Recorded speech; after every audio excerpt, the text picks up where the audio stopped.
Hey guys, it's Jay here, and we have another cool product to review for you today. Today we have the Apple Watch Ultra, and I've been wearing this device for over a month, and I want to tell you all about my experience with this device.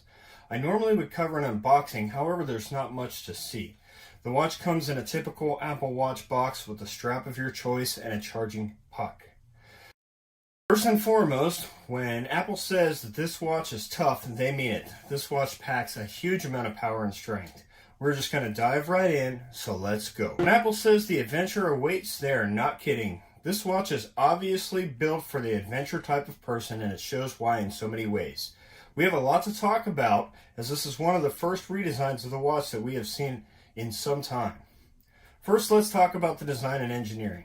This thing is tough, guys. It's made from a titanium body, and it has a super rugged and tough feel to it. So let's take a minute and talk about titanium itself. The physical properties. Titanium metal is considered to have superior physical properties. It's considered to be an element that is physiologically inert. It has a high strength to weight ratio, which makes it an ideal candidate in an application where lightweight yet strong materials are essential, for example, joint replacements and dental implants. It is a very strong metal that has a low density of 4.5 grams with a high melting and boiling point. The melt point of the titanium metal is more than 1650 degrees Celsius or 3000 degrees Fahrenheit. The boiling point of the titanium is 3287. High melting and boiling points make titanium a very useful metal in terms of refractivity properties. It is also a ductile metal, especially when in an oxygen-free environment. Its lustrous gray whitish appearance also makes it useful for coating metal or for displaying. Additionally, titanium dioxide in pure form is practically clear with a high refractive index, which creates optical dispersion higher than that of a diamond. Titanium has a fairly low thermal and electrical conductivity when compared to other metals, although it exhibits superconducting properties when it is cold below 0.49 K temperature, which is the critical temperature. Pure titanium is almost 99.2% pure and is a lustrous metal with low density and high corrosion resistance. It is even resistant to strong liquids such as sulfuric acid, moist chlorine gas, chloride solutions, hydrochloric acids, and most organic acids. However, it can burn in the air, and it stands out as the only element that will burn in the presence of nitrogen gas. Titanium is considered to be a strong metal with an ultimate tensile strength of 434 megapascals. That's the amount of force in pounds per square inch. That makes 63,000 psi, which is roughly equal to the strength of a low-grade steel alloy. This means that titanium can be used as a replacement for steel, a major benefit as it is 45% lighter than steel. It is twice as strong as aluminum and 60% denser. The front of the watch is made from a premium yet highly satisfying sapphire crystal. And you guessed it, we are going to talk about sapphire. Why? Sapphire is something a few people really know a lot about. However, Apple constantly pushes the subject about how great sapphire is, and it can be. So what makes sapphire so awesome? Well, according to RODITI.com, sapphire has a density of 0.144 pounds. Its hardness on the MHOS, or the Mohs scale, which is the hardest scale that is used as a convenient way to help identify materials. A material hardness is measured of its relative resistance to scratching, measured by scratching the mineral against another substance of known hardness. The diamond being at the top of that scale at a 10, sapphire holds a nice number 2 position right above topaz. I would say that definitely puts it at the top for scratch resistance as well as impact resistance. Sapphires of fine quality are in fact very rare. In comparison, diamonds are almost every type of jewelry in every jewelry store and on websites around the world. The world production and use of diamonds proves that diamonds are not at all rare. In fact, they are an extraordinary supply. Prices are held up by a combination of highly inflated profit margins as well as controlled release of supply reserves by the diamond cartels. Sapphires are mined heavily in gem-producing countries by traditional and mechanical methods. Even with heavy mining, the rate of return on fine sapphires is exponentially less than the production and availability of most other gemstones. The digital crown on the side of the watch is large, but it's easy to roll, and it does not stick out too far. It's tucked behind this outer bump, which I believe gives it some extra protection. After all, the thought process of wearing this watch is that it will not succumb to basic issues a hiker may have, like rubbing against a rock or hard dirt.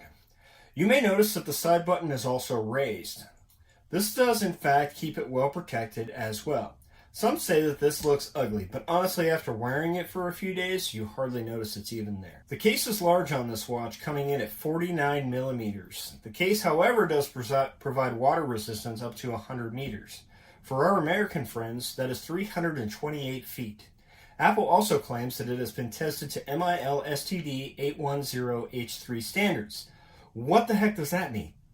Well, that brings us to the scope and purpose of MIL-STD 810. MIL-STD 810 addresses a broad range of environmental conditions that include low pressure for altitude testing, exposure to high and low pressures, plus temperature shock, both operating and in storage, rain, including wind blowing and freezing rain, humidity, fungus, salt, fog for rust testing, sand and dust exposure, explosive atmosphere, leakage, acceleration, shock and transport fire, gunfire vibration, and random vibration.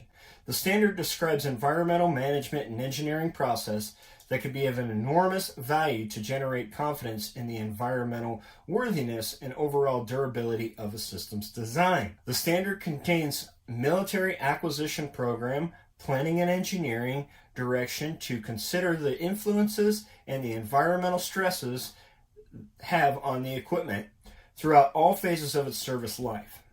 The document does not impose design or test specifications. Rather, it describes the environmental tailoring process that results in realistic material designs and test methods based on material system performance requirements. Finally, there are limitations inherent in laboratory testing that may make it imperative to use proper engineering judgment to extrapolate laboratory results to results that may be obtained under actual service conditions. In many cases, real-world environment stresses, singularly or combination, cannot be duplicated in test laboratories. Therefore, users should not assume that an item that passes laboratory testing also will pass field or fleet verification tests. However, we as consumers must be aware that the US MIL-STD 810 is a flexible standard that allows users to tailor test methods to fit the application. As a result, a vendor claims of compliance to US MIL-STD 810 can be misleading because no commercial organization or agency certifies compliance. Commercial vendors can create the test methods or approaches to fit their product. Suppliers can, and some do, take significant latitude with how they test their products and how they report the test results. When queried, many quantified manufacturers will admit no testing has actually been done and that the product is only designed or engineered, built to comply with the standard. This is because many of the tests described can be expensive to perform and usually require special facilities. Consumers who require rugged products should verify test methods that compliance is claimed against and which parameter limits were selected for testing.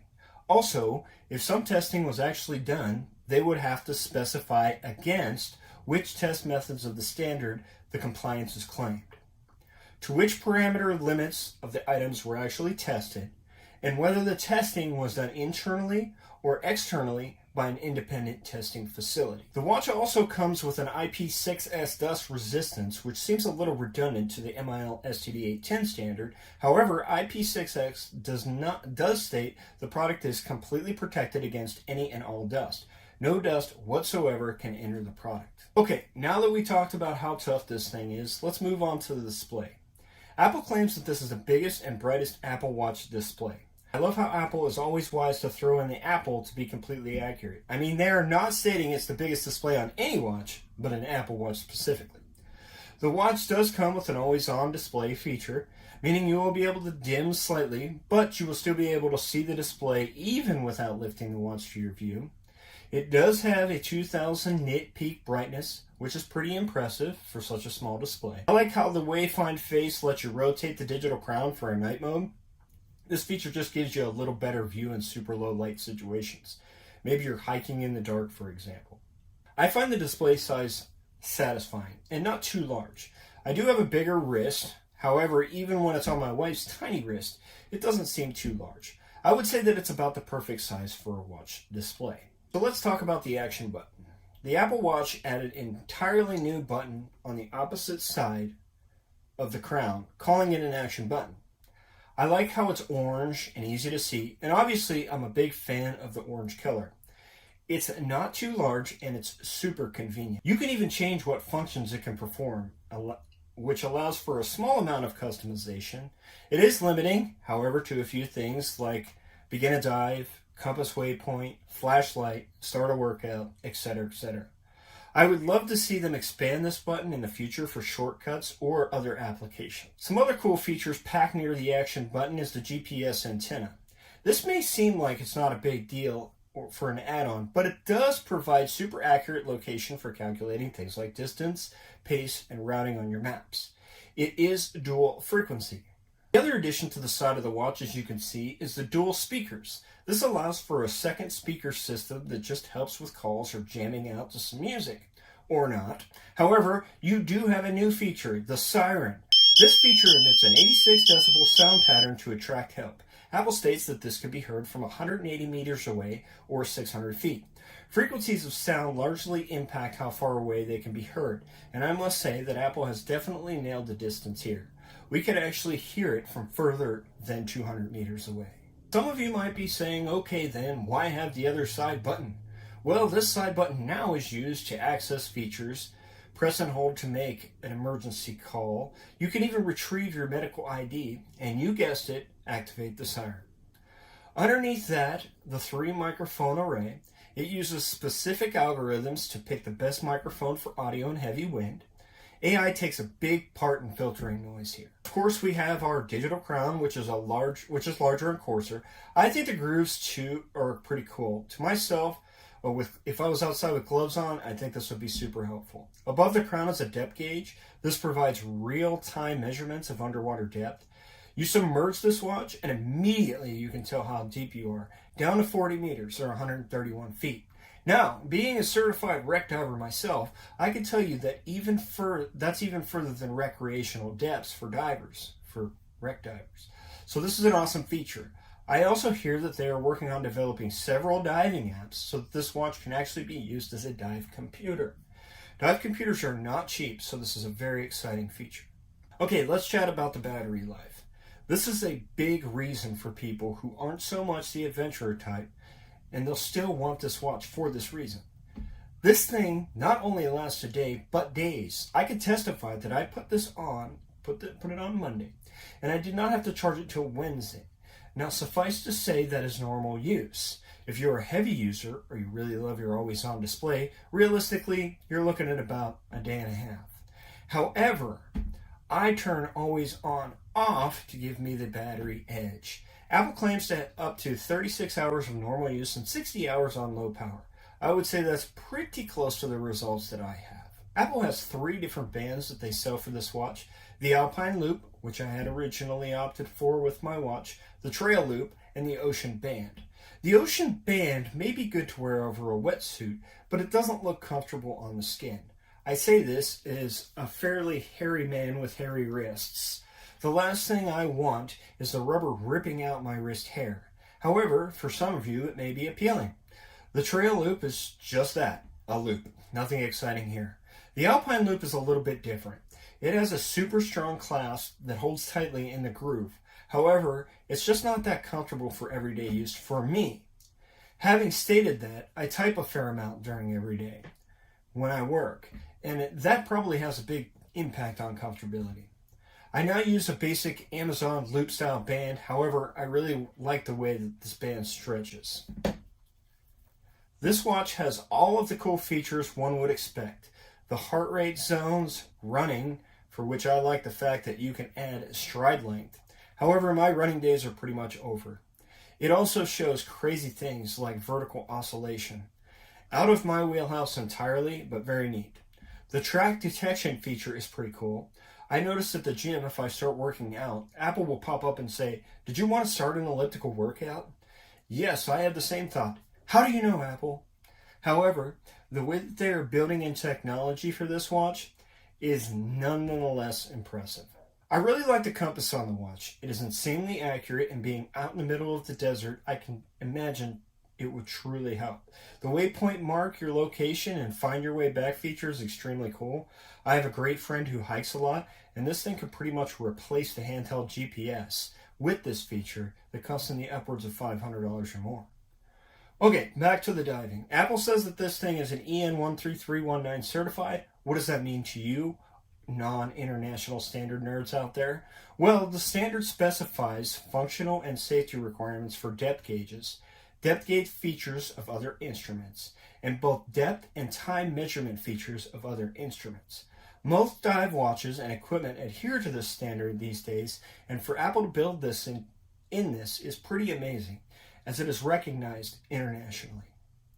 Of course, this watch isn't going to leave out features that come with the standard Apple Watch, such as sleep tracking, ECG, heart health notifications, and blood oxygen sensor. I've never really got into the sleep tracking until recently. However, I do find it really interesting, and I've been using it a lot lately. It's super simple to set up, and then you just go to bed with your watch on. And you can see exactly how you sleep, what state you were in while you were sleeping, like REM, and exactly how long you were in that state. The cellular option takes it to a new level for me. I love having the ability to leave the house or run to the store and not have to take my phone with me. With cellular, you can still receive your text, field phone calls, etc. If you have a pair of AirPods, you're in luck because your phone calls sound very crisp from the watch to the AirPod parent. Aside from that, we can forget about Apple Pay on your watch. You can run to the store and leave your phone home. Take a call while you're out, send a few texts, and pay for your items. It's awesome, and it's one of those features that I ask myself, how did I ever live without this? The price point is a little high at $799 for the watch with your choice of 3 bands, but with all the amazing features packed into the watch, even if you don't use them all, it's well worth it in my book. I'm largely immersed in the Apple ecosystem, and if I had to pick only 3 items to have, it would be the watch, the phone, and the Mac. But hey, that's just me. Let me know what you guys think in the comment section below. That's all we have for you guys today. We here at JMedia One love all things tech, so stay tuned for more tech videos, subscribe to the channel, and hit the bell so you can get alerts when we release more. As always, guys, thank you for watching. God bless, and have a great day.